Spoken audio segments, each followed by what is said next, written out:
Hello friend, welcome back to my channel HL আমি সঙ্গীতা। বন্ধুরা, আজকের আমার আলোচনার বিষয়টা হচ্ছে মুখের দুর্গন্ধ।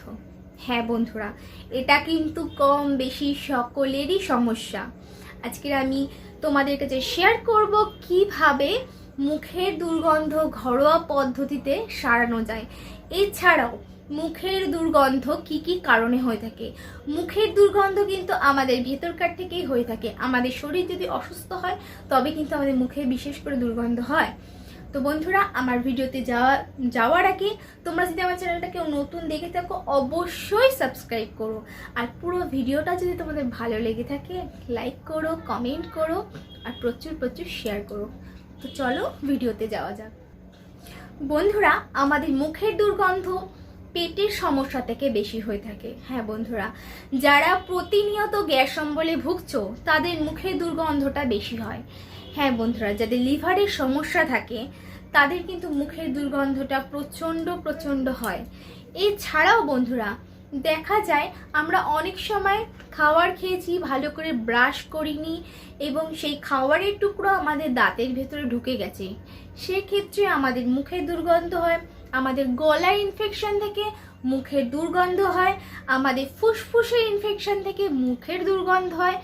এছাড়াও দাঁতে কোনো ইনফেকশন হলে বা যাদের দাঁতের মধ্যে হয়তো মাড়ির মধ্যে ফুলে গিয়ে ব্লাড জমে যায় তাদের এই সমস্যা থাকলে তাদের মুখে দুর্গন্ধ হয়। এছাড়াও অনেকক্ষণ খালি পেটে থাকলে কিন্তু মুখের দুর্গন্ধ হয়। হ্যাঁ বন্ধুরা, এছাড়াও মুখের দুর্গন্ধ যদি তোমাদের প্রচণ্ড হয়ে থাকে, আমি যে রেমেডিগুলো তোমাদের কাছে আজকে শেয়ার করব তারপরেও না কমে, আমি বলবো অবশ্যই ডক্টরের পরামর্শ নাও। হ্যাঁ বন্ধুরা, কারণ আমি যে রেমেডিগুলো তোমাদের কাছে শেয়ার করব অবশ্যই কমে যাবে। তাও যদি তোমাদের সমস্যা হয় আমি বলবো বড় কিছু হওয়ার আগে একজন ভালো ডক্টরের পরামর্শ নাও। তবুও বলবো বন্ধুরা, আমার রেমেডিগুলো অবশ্যই ট্রাই করো। মুখে দুর্গন্ধ খুব একটা বাজে রোগ, এটা আমাদের বিভিন্ন চলাফেরার ক্ষেত্রে, কথা বলার ক্ষেত্রে অসুবিধা হয়, কিন্তু আমরা নিজেদের মুখের থেকে স্মেল বেরোচ্ছে কিনা বুঝতে পারি না। আমরা যার সাথে কথা বলি হয়তো অপর লোকের হয়তো অসুবিধা হয়, আমাদেরকে প্রকাশ করে না, কিন্তু আমরা নিজেরাও বুঝতে পারি। তা আগে আমাদের নিজেদের ভেতর থেকে সুস্থ রাখতে হবে। কিছু তোমাদের কাছে টিপস শেয়ার করব, সেগুলো তোমরা ফলো করো, অবশ্যই উপকার পাবে। চলো বন্ধুরা, আমি তোমাদের কাছে কি কি টিপস শেয়ার করছি তোমরা জেনে নাও। বন্ধুরা, উষ্ণ গরম জলে, যে গরম জলটা আমরা মুখের মধ্যে ভরে রাখতে পারবো এমন উষ্ণ গরম জলে পাতিলেবু চিপড়ে সেটাকে যদি আমরা মুখের মধ্যে গার্গেল করি তবে কিন্তু মুখের দুর্গন্ধ দূর হয়ে যায়। হ্যাঁ বন্ধুরা, এটা কিন্তু খুব ভালো একটা নিয়ম। এই জলটা আমরা গার্গেল করে কুলকুচি করে খেয়েও নিতে পারবো। মুখের দুর্গন্ধের সঙ্গে সঙ্গে আমাদের অতিরিক্ত ফ্যাটও কিন্তু কমিয়ে দেয়। এটা যদি আমরা সকাল সন্ধ্যে দুবার করতে পারি মুখের দুর্গন্ধ চিরতরে মুক্তি পেতে পারি।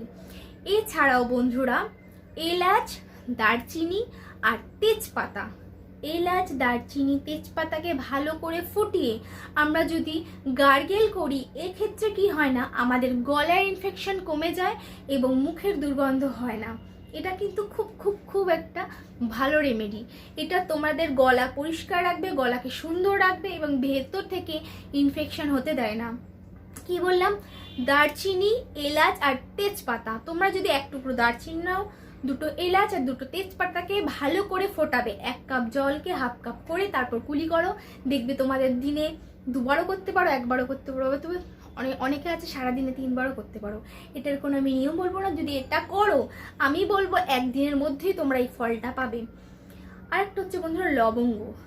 তোমরা লবঙ্গ গুঁড়ো করে চা বানিয়ে খেতে পারো, কিংবা লবঙ্গ যদি তুমি চিবিয়ে প্রত্যেক দিন 3টে থেকে 4টে লবঙ্গ খালি পেটে খাও, তোমাদের মুখের দুর্গন্ধ চিরতরে মুক্ত হয়ে যাবে। হ্যাঁ বন্ধুরা, এছাড়াও অ্যাপেল সাইডার ভিনিগার উষ্ণ গরম জলের মধ্যে দিয়ে যদি কুলি করো তবেও কিন্তু মুখের দুর্গন্ধ দূর হয়ে যায়। হ্যাঁ বন্ধুরা, এছাড়াও মৌরি কিন্তু খুব দারুণ একটা টিপস। হ্যাঁ বন্ধুরা, মৌরির খাওয়ার অভ্যাস অনেকের আছে, অনেকে খাওয়া দাওয়ার পর কিন্তু মৌরি খেয়ে থাকে। সেক্ষেত্রে আমি বলবো প্রত্যেক দিন খাওয়া দাওয়ার পর একটু মৌরি চেবাও, আমাদের মুখের ভেতর স্মেলটা দূর হয়ে যাবে। আর একটা টিপস হচ্ছে 2 চামচ লবঙ্গর গুঁড়ো, হ্যাঁ বন্ধুরা লবঙ্গ এনে তুমি বাড়িতে গুঁড়ো করে রাখো, 2 চামচ লবঙ্গর গুঁড়ো, 1 চামচ দারচিনির গুঁড়ো, 1 চামচ ত্রিফলা চূর্ণ, একটু বিট নুন, আর হচ্ছে খাওয়ার সোডা, অর্থাৎ খাওয়ার সোডাকে একটুখানি দিয়ে ভালো করে মিক্স করে ওই জলে যদি তুমি কুল করতে পারো, তোমাদের দাঁত পরিষ্কার হবে, আমাদের মুখের সমস্ত ইনফেকশন দূর হয়ে যাবে এবং খুব ভালো কাজে লাগবে। তো বন্ধুরা, এগুলোর মধ্যে তোমার যে টিপসটা সব থেকে বেশি সোজা মনে হবে, তোমরা যে কোনো একটা ফলো করো, তোমরা অবশ্যই ফল পাবো। ফল পেয়ে আমাকে কমেন্ট করে জানিও। আর খুব বেশি প্রবলেম হলে আমি বললাম তোমরা ডাক্তারের পরামর্শ নাও। দেখা গেল ভেতরের কোনো ভেতরের খুব বড় সমস্যা থেকেই মুখে দুর্গন্ধটা আসছে, সেক্ষেত্রে বন্ধুরা আমার টিপসটা যদি তোমরা ফলো করার পরও দেখছো যে এরকম গন্ধ আসছে, তাহলে আমি বলবো অবশ্যই ডক্টরের পরামর্শ নাও। কারণ আমাদের ভেতর থেকে সুস্থ থাকতে হবে, ভেতর থেকে সুস্থ থাকতে হলে আমাদের অবশ্যই ডাক্তারের পরামর্শ নিতে হবে। তো বন্ধুরা, থ্যাংক ইউ।